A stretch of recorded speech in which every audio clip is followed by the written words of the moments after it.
बोलो जयकारा बोल मेरे श्री गुरु महाराज की जय। प्रेमियों, सर्वप्रथम श्री श्री 108 श्री परमहंस दयाल महाराज जी प्रथम पातशाह जी के श्री चरणार बिंदों में दास अपनी तरफ से और आप सब की तरफ से साष्टांग दंडवत प्रणाम करता है और विनय करते हैं कि हे स्वामी, आपका प्रेम भरा हस्त हम दासों पर सदा बना रहे। गाथा चल रही है श्री परमहंस दयाल महाराज जी के दूसरे रूप बाबा स्वरूपानंद जी महाराज जी की।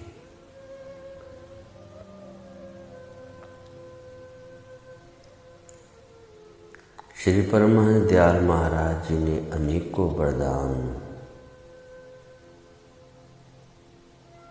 बाबा स्वरूपानंद जी को दिए। जब प्रेम पत्र प्रियवर के लिए संगत ने भेजा श्री परमहंस दयाल महाराज जी के श्री चरणार बिंदों में,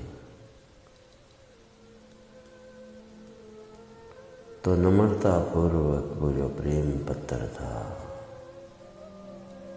श्री परमहंस दयाल जी के पास पहुंचा,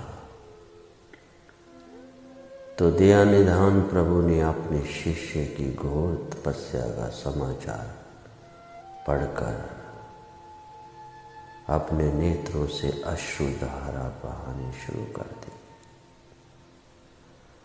उनका हृदय प्रेम से गदगद हो गया। संगत ने जब उनकी ये दशा देखी तो बड़ी नम्रता से पूछा, दाता दयाल जी, ये कौन सा ऐसा पत्र है जिससे आपको इतना रोना पड़ा? बड़ी कठिनाइयों से दिल को थाम कर महाप्रभु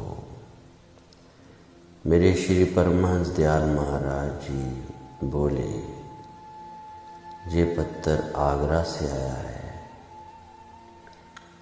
बाबा स्वरूपानंद जी वहाँ घोर तपस्या में लीन हैं। आगरा निवासी प्रेमियों ने प्रार्थना की है कि हम बाबा जी को आज्ञा दें कि वे इतना कष्ट ना उठाएं और उन्हें झोंपड़ी बनाने की आज्ञा प्रदान करें। अब हम उन्हें क्या लिखें? वह तो पूर्ण निर्वाण पद को प्राप्त कर चुके। श्री राम कहो तो राम है, श्री कृष्ण कहो तो कृष्ण है, और गुरु नानक कहो तो गुरु नानक है, कबीर कहो तो श्री कबीर साहब है। राम कृष्ण नानक कबीर के पद को प्राप्त करके वह पूर्ण महापुरुष बन गए।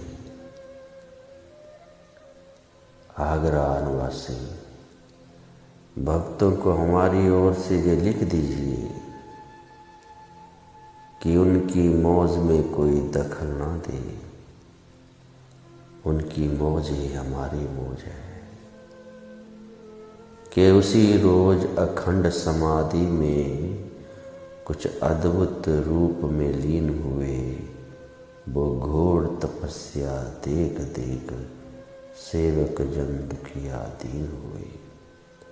13 वर्ष तक नीम के पत्ते खा खा कर गुजरान किया, तब शरीर सूख कर काटा हुआ दर्शक गण को हैरान किया। एक पाती नगला वालों की गई टेरी में परमहंस के पास इस घोर तपस्या ने प्रभु जी हम सबको किया है सख्त उदास। तब परमहंस जी ही रो पड़े और सेवकों को यूं फरमाया, ये पढ़ो पत्रिका अभी सभी, जो देखो नंगला से आया। बाबा जी अपने शुद्ध स्वरूप अद्वैत रूप में आनंद हुए, इसलिए हम सबको आ गया है वो ठीक स्वरूप आनंद हुए। मेरे ये उत्तराधिकारी हैं और पूर्ण शक्तिशाली हैं, नानक कबीर और राम कृष्ण की भांति जगत के वाले हैं। गुरुदेव का हृदय बहुत विशाल होता है।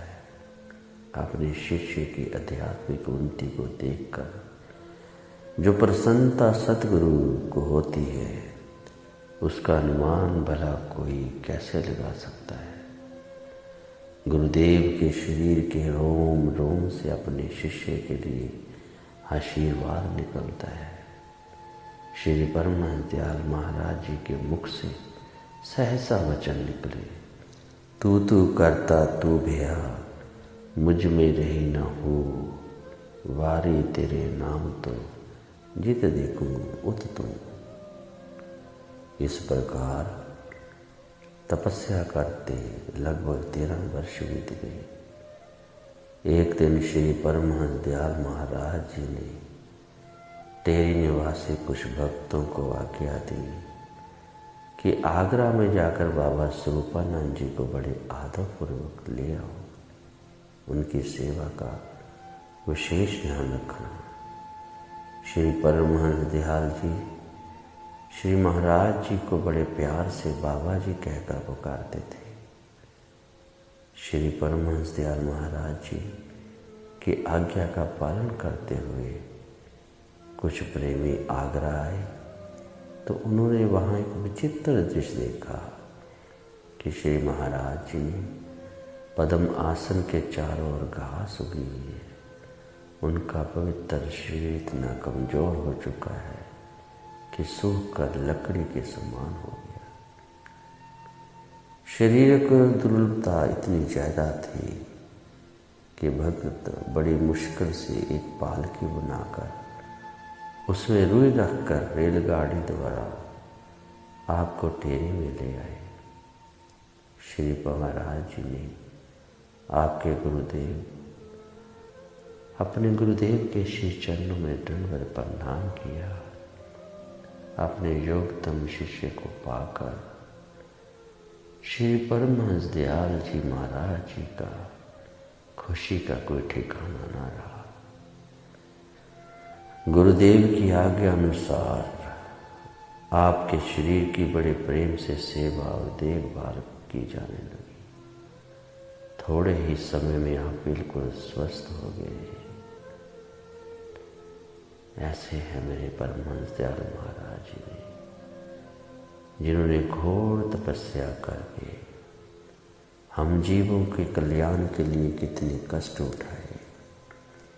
इसलिए प्रेमियों, जो पवित्र नाम हमें श्री परमहंस दयाल महाराज जी की ओर से मिला है, उस नाम को श्वास श्वास में जपते हुए अपने